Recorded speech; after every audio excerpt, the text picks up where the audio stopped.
d'Ivoire is also known as the Ivory Coast. And fun fact, if you want to see a pygmy hippopotamus, then the Ivory Coast is the place to go. Though some know the Ivory Coast for its pygmy hippopotami, it's truly known for its cocoa. Over 1/3 of the world's cocoa is made in the Ivory Coast. And let's get this straight. 1/3 of anything is a lot. Like raccoons. Having 1/3 of the world's raccoons in one place, it's a freaking lot of raccoons. Then the Europeans arrived, and in the scramble to claim territories, France claimed the Ivory Coast in 1893. The Ivorians often revolted against the French rulers, who imposed taxes, forced labor, and drafted them under the French military in both world wars. So not good times. This changed in 1961, when the Ivory Coast gained independence from France, and in a one-party election. By the way, who would have an election with only one party? The first president was elected, and what you need to know about him is he kept the Ivory Coast in a stable state from the 60s to the 90s. The Ivory Coast kept a strong relationship with France, and the French were the ones who taught Africans to grow cocoa. For this, coffee was the main export. Then he died, and with a boycotted election following afterwards, the first coup was held in 1999.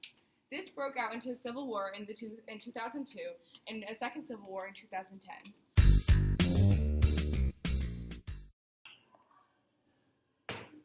Hey kids! The Ivory Coast is located in West Africa. It shares borders with Liberia, Guinea, I messed it up, Burkina Faso, Ghana, and the Atlantic Ocean. The Ivory Coast is mainly a forested plateau which morphs into the grasslands and savannas, but also has a mountain range along the border with Guinea? New Guinea. Okay, I almost got it. There are 3 different seasons throughout the year: hot and dry, warm and dry, and hot and wet. Due to the humidity of the climate, cash crops such as coffee and, more importantly, cocoa, are grown there. Using almost 9% of the total land of the coast is farming soil. The natural ability for cocoa to grow into the country is what makes the country the #1 producer of cocoa in the world, creating an influx of money that sadly does not come back to the workers. Because of the nature of the coast geography, its resources and physical features have allowed it to produce funds, but more so those who colonized it. If the resources had been elsewhere, merchants and traders might not have established the same kind of interest, and the country might have turned out differently amongst the people. Its physical features allowed it to produce cash crops efficiently, so if the physical features could have changed at all, then there would have been no interest within its crop production nor its resources, leaving it an altered country.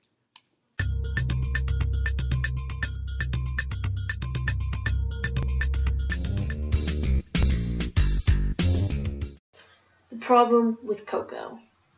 Oh boy. The Ivory Coast has always relied on exports, first with coffee, and then with cocoa. Now, the Ivory Coast isn't some sort of glorious chocolate land. No. The country has many political tensions. The Ivory Coast is divided between the north and the south, with the north primarily made of migrant Christians and the south primarily having Muslims. And their nationalistic conflict is what led up to the first civil war. With a divided nation and mainly small communities, the country isn't unified. And another factor is the Ivory Coast's major reliance on cocoa. The cocoa itself, it's an unstable export, with prices fluctuating because of demand, climate, and just other reasons in general. So, the Ivory Coast can't just stop child labor by stopping cocoa farms. Besides, where would we get our sweet, savory, most likely slave-made chocolate from? Children are separated from their families and left with both emotional and physical scars. Those who are trafficked to the Ivory Coast believe that they'll be able to help their family and just get money. They are wrong. Take, for instance, Ali Diabet, who, at the age of 11, was taken by a slave trader from Mali to work on a cocoa farm. The slave trader had promised him that he would receive a bike and money for his family. He was also wrong. He was beaten the most because the bags of cocoa that he had to carry were taller than him. And at night, he and 18 other boys were locked into a room that measured 24 by 20 feet, and that only had one small hole for air.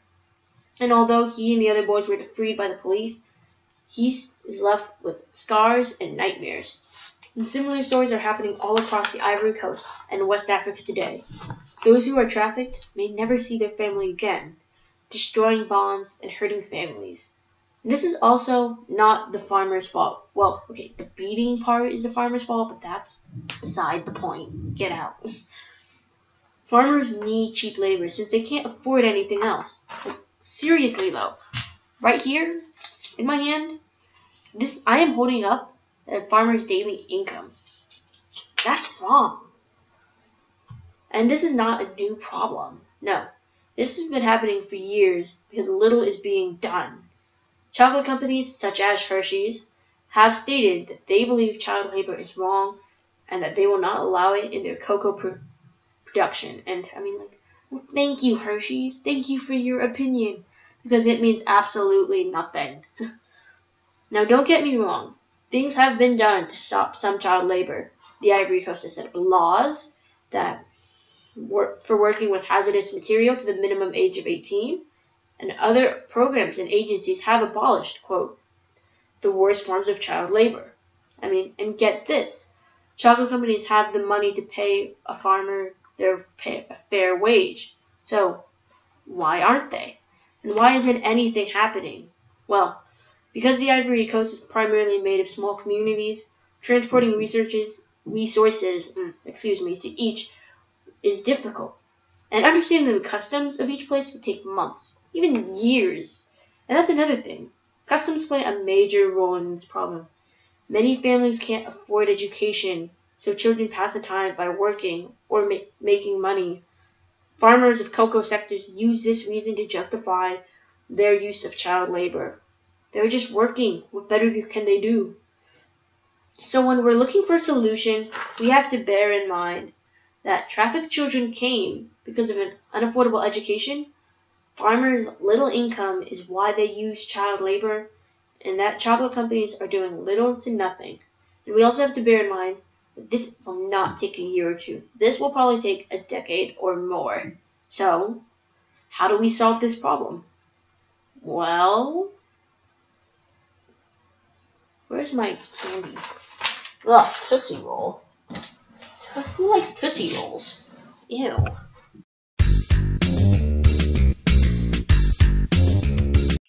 We here at the Ivory Coast know about the issues at our chocolate plantations.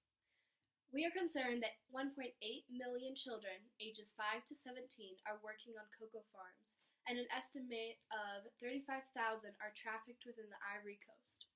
40% of child laborers in the Ivory Coast are not able to receive an education. The Chocolate Manufacturers Association is aware that child labor is being used. Chocolate companies such as Nestle and Hershey are also aware and state that they're collaborating with other companies to stop child labor. Other organizations such as Convention of the Rights of the Child, the International Labor Organization, the World Trade Organization, and the Ivory Coast had been eliminated the worst of child labor. Child labor causes both mental and physical scars on children and leave them uneducated and in continued poverty. Farmers also receive below poverty income, forcing them to use child as cheap labor. Our list of possible solutions are as follows. We would have the Ivory Coast impose a tariff on cocoa exports, use the tax money to set up multiple programs, including building schools, medical centers, and better living environments within the small communities. We would restate and enforce national labor laws that set hazardous work at the minimum age of 18 and age 12 for light minimum work. Also, encourage children to legally stay in school until the age of 16. Ask the general public through social media and other campaigns, for example, Coney 2012, to pressure both chocolate companies to pay farmers a fair wage and pressure their nation to offer support and aid in West Africa.